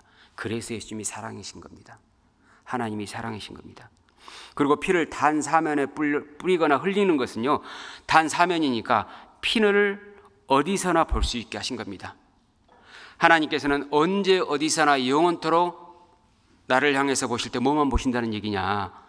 예수님의 피만 보십니다. 그래서 우리가 담대히 하나님을 만날 수 있는 거예요. 우리가 생활 중에서 혹시 부족함이 있다 할지라도 담대함은 잃지 말아야 됩니다. 무엇을 통해서? 예수님의 피를 통해서. 내 주변에 발라진 그 예수님의 거룩한 피를 통해서 담대함을 잃지 말고 다시 일어서야 됩니다. 어떠한 상태에서도 누구든지 다시 일어서야 됩니다. 그것이 하나님을 기쁘시게 하는 겁니다. 자기의 잘못과 부족함 때문에 신앙생활을 포기하거나 교회를 떠나거나 외면하려고 하는 그런 마음은 결국 예수님의 피를 부정하고 있는 겁니다. 하나님의 마음을 또 아프게 하고 있는 겁니다. 하나님을 정말 사랑하지 않는 겁니다. 그리고 이제 1장 12절을 보겠습니다. 1장 12절. 그는 그것의 각을 뜨고 그 머리와 그 기름을 베어낼 것이요 제사장은 그것을 단 윗불 위에 있는 나무에 버려놓을 것이며, 이 각을 뜬다고 하는 것은 각 제물의 각 마디를 절단해낸다는 뜻이거든요. 각을 뜨면 제물은 더 이상 살아 움직인다는 건 불가능하잖아요. 이건 뭘 얘기하는 거냐면, 그리스도인은 자기 뜻대로 자기 생각대로 살아서도 안 되고 죽어서도 안 되고 행동해서도 안 되는 겁니다. 각을 떠버렸는데 먹든지 마시든지 무엇을 하든지 다 하나님의 영광을 위해서 해야 됩니다. 그리고 이 각을 뜨는 것도 제물을 가져온 자가 했거든요. 온 마디를 커팅해버렸거든요. 짐승의 몸을. 그 고통을 이 사람도 깨달으라는 겁니다. 그리스도께서 이러한 온 마디가 잘려져 나가는 그런 고통을 감당하셨다는 것을 깨닫게 하는 겁니다. 여러분, 신앙생활은 고통과 고난을 각오하지 않고는 절대 못합니다. 내가 구원받았으니까 이제 만사형통하고 모든 게 잘 되겠지. 나는 잘하려고 하는데 왜 저 사람이 나한테 저렇게 반응이 나오지? 당연한 거예요. 각을 뜬 거니까. 여러분, 신앙생활의 첫 단추는 바로 고난을 각오해야 됩니다. 고통을 각오해야 됩니다. 그게 신앙생활의 첫 단추입니다. 구원받으면은 마귀가 가만 안 놔둡니다. 가장 약한 것들을 통해서 우리를 망가뜨려 놓으려고 하거든요. 어떤 고난과 고통도 각오하고 예수님께서는 십자가를 지라고 했습니다. 그리고 바울은 고난과 함께 자기 인생을 살아야 된다는 것을 말씀하셨습니다. 디모데후서 1장에 보면은요, 바울이 디모데에게 편지를 보내는데 복음과 함께 고난을 받으라는 말부터 시작합니다. 우리가 고난을 받는 것은 복음 때문입니다. 복음 때문. 복음을 위해서 고난을 받는 겁니다. 두 번째, 디모데후서 2장에 보면은요, 깨끗한 그릇으로 드릴 것을 말씀하시거든요. 그리스도인이 복음을 위해서 두 번째는 깨끗해져야 됩니다. 그리고 세 번째는 배우고 확실한 말에 거하라고 디모데후서 3장에 말씀하셨거든요. 신앙생활은 이 세 가지입니다. 복음을 위해서 고난을 받아야 됩니다. 두 번째, 복음을 위해서 깨끗해져야 됩니다. 그리고 세 번째, 배우고 확실한 말, 내가 믿는 그 믿음의 확신을 가지고 이 교회 안에서 뿌리를 내리고 깊이 거해야 됩니다. 그러면 디모데후서 4장에 의의 면류관이 나오거든요. 이제 나를 위하여 의의 면류관이 예비됐다고 했습니다. 하나님의 나라에 갈 때 의의 면류관을 받는 것은 바로 그런 과정을 거쳐야 됩니다. 그리고 또 여기 머리를 벤다는 것은 자기 생각과 계획과 의지와 욕망을 버리고 오직 주님만 생각하는 겁니다. 그리고 주님의 말씀을 중심으로 해서 살아가는 겁니다. 또 기름을 벤다는 것은 안락하고 윤택한 생활을 포기하는 겁니다. 주님께서 우리를 구원하신 것은 편안하고 안락한 삶을 살도록 하시기 위함이 아니라 그리스도의 남은 고난에 참여하도록 한 겁니다. 우리는 고난을 통해서 낮아지고, 고난을 통해서 깨닫고, 고난을 통해서 주님을 더욱더 의지할 수 있고, 고난을 통해서 주님을 더욱더 사랑할 수 있습니다. 사랑은 고난 때 빛나거든요. 편할 때는 그게 진정한 사랑인지 몰라요. 그런데 내가 아플 때, 고통스러울 때, 외로울 때, 슬플 때, 고난이 가득 차가지고 마음이 혼란스러워서 도저히 견딜 수가 없을 때, 죽고 싶을 때, 그때 누군가가 나에게 손을 내밀면 그게 그렇게 따뜻하게 느껴지는 겁니다. 평상시에는 그 손이 전혀 보이지 않았는데 그때부터 그 손이 따뜻하게 느껴지는 겁니다. 여러분, 그래서 외로울 때, 괴로울 때, 슬플 때, 고통스러울 때 자책하지 마십시오. 힘들어하지 마십시오. 하나님을 보십시오. 하나님의 손을 봐야 됩니다. 여러분에게 그러한 과정을 주신 것은 하나님의 손을 보여주시는 절차입니다. 그리스도인은 고난을 통해서 완성되어 가는 겁니다. 주님께서 고난을 통해서 복음을 완성하셨듯이 그리스도인도 고난을 통해서 그리스도인답게 완성되어져 가는 겁니다. 그리고 레위기 1장 7절 8절도 보겠습니다. 7절 8절 제사장 아론의 자손들은 단 위에 불을 두고 불 위에 나무를 버려놓고 아론의 제사장들은 그 뜬 갑과 그 머리와 기름 단 윗불리에 있는 나무에 버려놓을 것이며 불을 피워 제물을 드리는 단을 번제단이라고 하거든요. 번제단의 불담당은 제사장들이었습니다. 아론의 자손들이었습니다. 그러니까 불은 제사에 쓰이는 불은 제사장만 그걸 피울 수도 있었고 관리할 수 있었습니다. 이건 뭘 얘기하는 거냐? 그리스도인은 왕 같은 제사장들입니다. 복음의 불은 그리스도인만 담당할 수 있어요. 천사가 능력 면에서는 우리보다 훨씬 더 뛰어나지만 하나님께서는 천사들을 통해서 복음을 전하지 못하십니다. 왜? 복음의 직접적 수혜자는 우리니까. 우리가 보통 신분이 아닌 거예요. 복음을 직접적으로 경험한 사람들입니다. 천사는 경험한 게 아니잖아요. 이 복음을 전할 수 있는 사람은 복음을 직접적으로 경험해야만 하는 겁니다. 그래서 우리가 복음을 전할 수 있는 것은 단순히 책무가 아니고 영광입니다. 영광. 오직 우리는 이 복음을 위해서만 살아가야 됩니다. 레위기 1장 9절입니다. 그 내장과 정갱이를 물로 씻을 것이요 제사장은 그 전부를 단 위에 불살라 번제를 삼을지니라. 이는 화제라. 여호와께 향기로운 냄새라. 13절로 건너뛰겠습니다.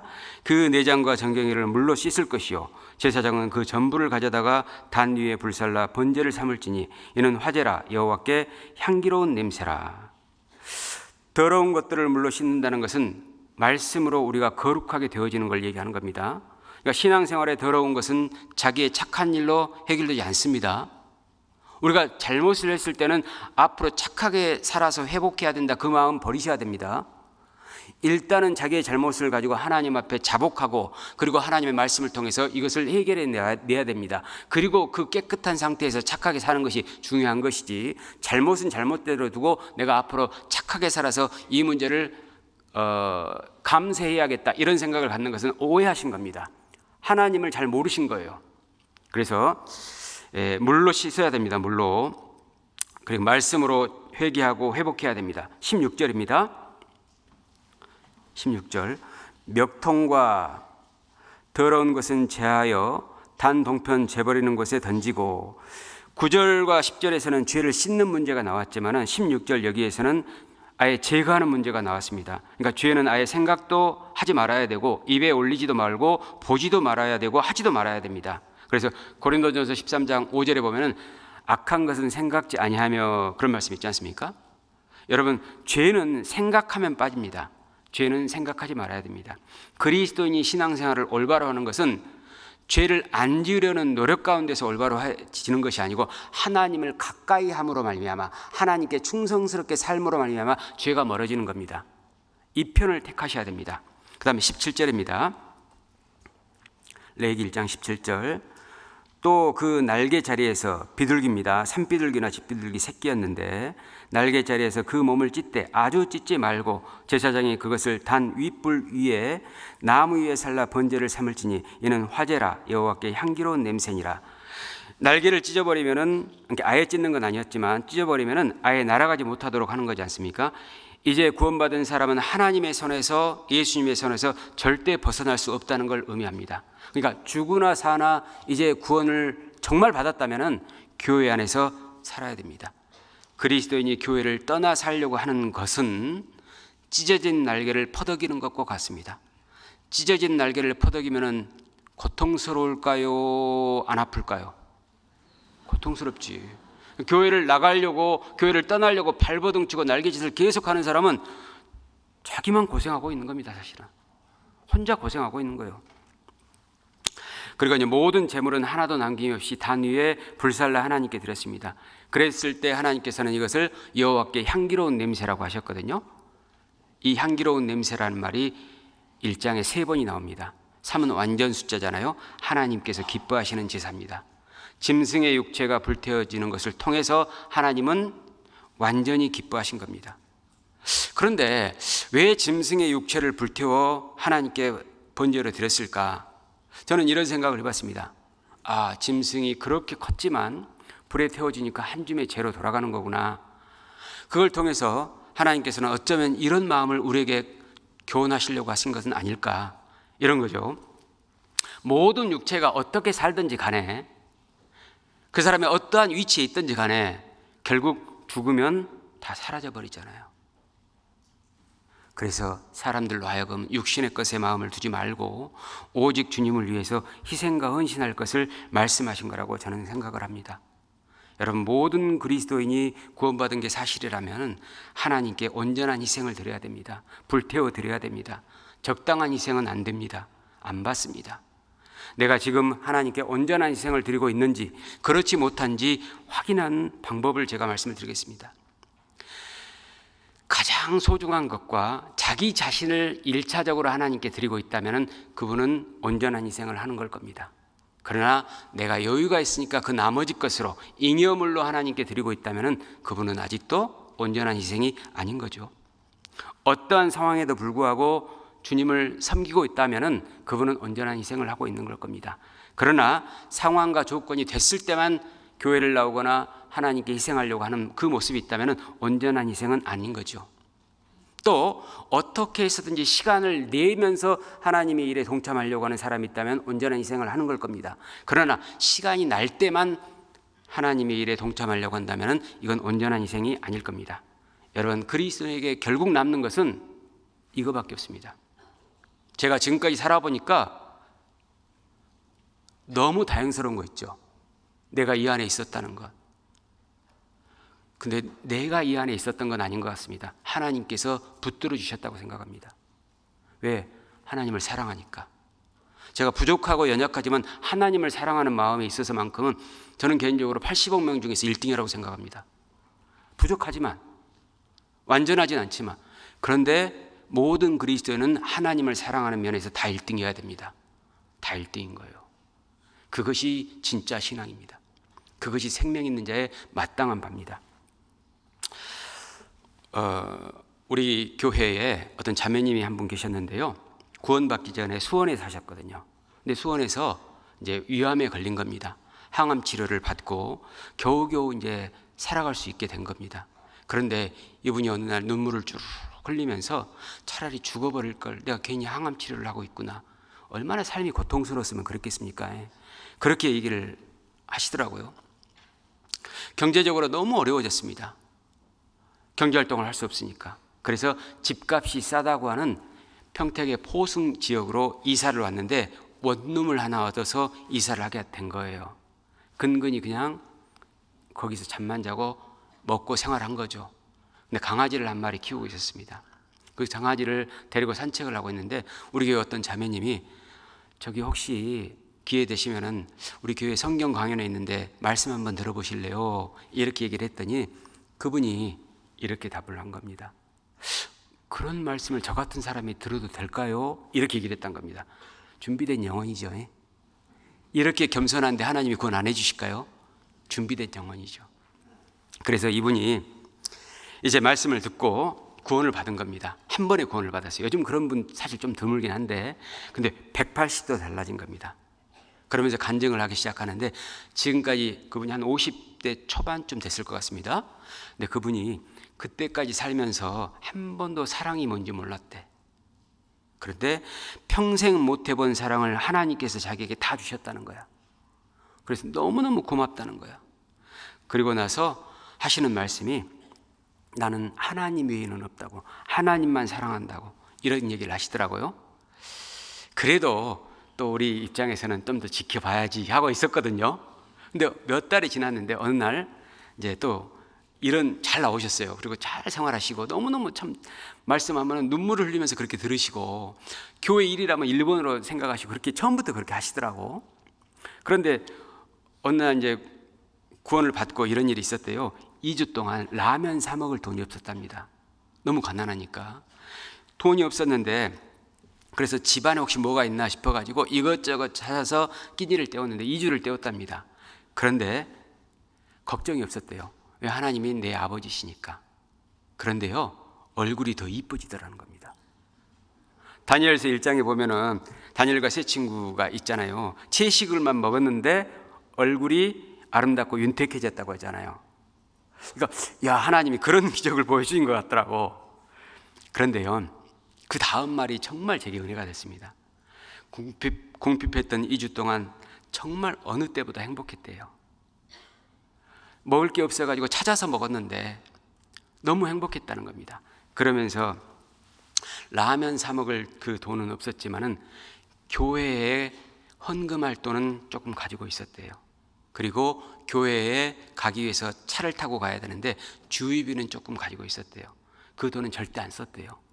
그거 써버리면은 교회를 못 가니까, 헌금을 못 하니까. 정말 감동스럽더라고요. 정말 은혜가 됐습니다. 이것이 바로 생명이구나, 이게 바로 번제구나, 이런 마음이 확 와닿는 겁니다. 여러분, 우리가 살아가면서 이렇게 번제를 드려야 됩니다. 불태워 드려야 됩니다. 이게 남는 겁니다. 우리 인생의 가치입니다. 우리가 이러려고 사는 겁니다. 이러려고 돈도 버는 거고, 이러려고 건강도 지키는 거고, 이러려고 사람도 만나는 겁니다. 번제 드리기 위해서 기도하겠습니다. 하나님 아버지, 감사합니다. 저희에게 희생할 수 있는 기회를 주시고 오직 복음을 위해서, 하나님의 영광을 위해 살아갈 수 있도록 은혜를 주신 것 감사드립니다. 저희의 마음과 목숨과 뜻과 모든 것을 다해서 하나님을 진정으로 사랑하고 하나님께만 영광 돌리기를 바랍니다. 우리 전주교회 모든 성도들 하나님께서 은혜를 더욱더 부어주시고 하나님의 영광을 위해 살아가는데 부족함이 없도록 강건함을 허락해 주시옵소서.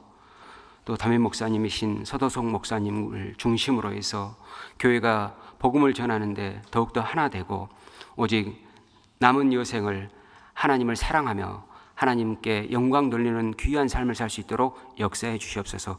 이 시간 이후의 일정도 주님께 맡기오며 저희를 사랑하셔서 죄에서 해방해 주신 주 예수님 이름으로 기도드립니다. 아멘. 먼저